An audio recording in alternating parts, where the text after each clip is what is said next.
Infantino aussi. On parle de la Coupe du Monde. La Coupe du Monde, c'est l'événement le plus important dans le monde.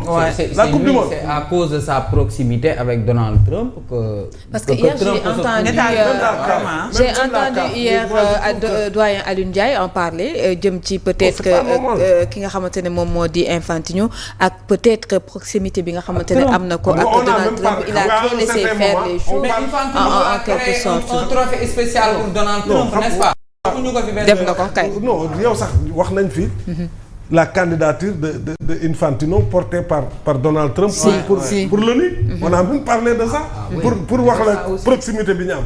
mais l'un dans l'autre jàpp naa ne aussi Infantino rek du moom mooy FIFA.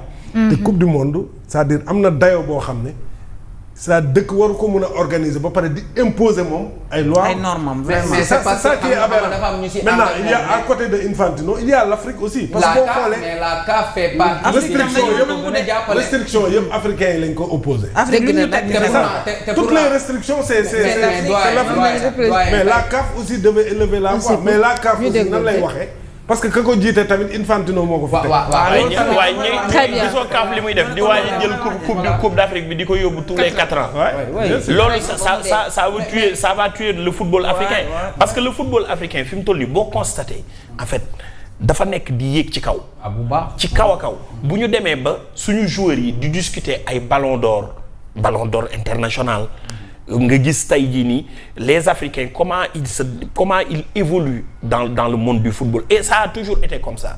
Il y avait un moment où coupe ballon d'or bi daanul woon génn Europe bi mu commencé génn ci la ko nga gis Amérique latine commencé di ko jël ay ñoom Messi et tout cela européens yi ci seen bopp commencé di am problème di ko jël et les Africains toujours prix bi nga xamante ni prix Socrates bi nga xam ne moom lañ jël jox ko Sadio Mané ci joueur le plus discipliné et tout cela à cette période Sadio bu doon lobbying bi war a am ci football africain am nañ ko mais Sadio allait être le ballon d'or. dafa am yu bëree bëri yoo xamante ni si. yooyu moom il faut faire de Eto'o le président de. mais bien sûr mais bien sûr. c'est-à-dire parce que moom c'est quelqu'un non mais bien sûr. mais fa laa doon jëm parce que Eto'o était le seul joueur africain boo xam ne dafa daan fexe joueur africain yi di daje. en Europe mu leen di wax ni. beneen club bu la fayee même bu ci tegee benn centime demal parce que le footballeur tranche de citron nga dañ lay pressé.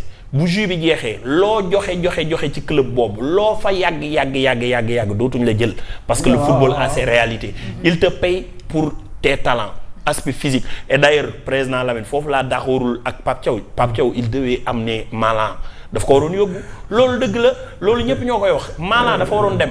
Tu ne peux pas avoir un capitaine boo xamante ni si non seulement Koulibaly on l'applaudit il a beaucoup fait mais il prend de l'âge jóge ci blessure boo xamante ni si da nga war a dem compétition internationale bu toll ni coupe du monde dañu waroon yóbbu Malang parce que booy footballoo da ngay footballoo ñi nga xamante ni si mais da ngay yóbbu ñoo xamante ni si sëñ bi ñu ngi au top am nañu presque 50 et quelques matchs seen ay tànk ci championnat bu baax c'est ça qu'on devait faire mais c'est compliqué espérons rek yàlla suturaal ñu. mais Malang peut-être xam nga Malang peut-être gars yi duñ koy reprocher mooy peut-être que les gens le Sénégal avait dute woon ci ñëw ci équipe loolu du dara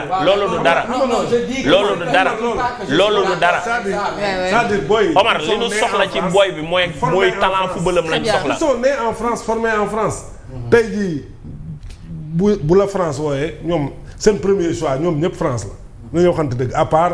ay Ibrahima Mbaye yi nga xam ne ils ont opté pour le Sénégal très très tôt très jeune 17 ans. mais bien sûr. mais pour les autres. dañoo amoon tuuti doute quoi. dañoo dugal ci terrain bi. nga yaa tudd Ibrahima mais Pape Thiaw mais il faut qu'il Ibrahima Mbaye mu koy dugal quoi. parce que le match xanaa xamoo le match Fatima maa ngi jégalu. non le match contre l'Arabie Saoudite. Ibrahima Mbaye ba mu duggee boo gisee Ibrahima Mbaye ak comment il s'appelle Ismaïla Sarr ci côté bi da ngay gis ni en tout cas da ngay gis ni changement am da ngay gis ni Ismaïla Sarr ak Ibrahima Mbaye fu ñu bokk terrain le football sénégalais day gën a gaaw mais gis naa fa football bu grave. mais football tamit xam nga banc ci la bokk yenn saa yi nga match. foofu ñu leen di teg fermé premier mi-temps deuxième mi-temps. ba pare club boo kenn jógee ci banc bi ñëw te Ibrahima Mbaye depuis CAN bi gis nañ ne à chaque fois qu'il sort du banc. bu ñëwee. tout de suite day indi beneen dafa maintenant may chance quand même parce que Iliman Souleymane Camara. oui mais rien ne dit que tamit boo ko démarré li mu lay indil en tant que remplaçant dina la ko andi yooyu yëpp c'est des choses. mais c'est le choix du coach. L'essentiel sama 11 xam nga la ci kaw attaque bi tey doon tànn 11. ci kaw rek laa lay damay jël Ibrahima Mbaye teg ko flanc bi jël Ismaïla Sarr flanc bi Sadio mu football loo ko comme 9 comme lu mu doon football Liverpool. Parce que les différents numéros 9 qu'on a aussi quand tu vois Chérif Ndiaye aussi quand tu vois Nicolas Jackson je pense que qu'on leur a donné assez. Non mais Sadio muy coupé ci aile bi moo gën. mais Sadio si aile bi Sadio si aile bi il n'est pas trop aussi pertinent aussi. C'est pas le Sadio avec non mais parce que foofu muy gën a baax ci moom. Ismaïla Sarr sax mën na jouer attaquant de pointe récemment doon na ko jouer club am Ismaïla Sarr mais match bi man de su ma doon classé 2 attaquants donc lay démarrer. Pour maximiser défense. Je mets 4 militaires.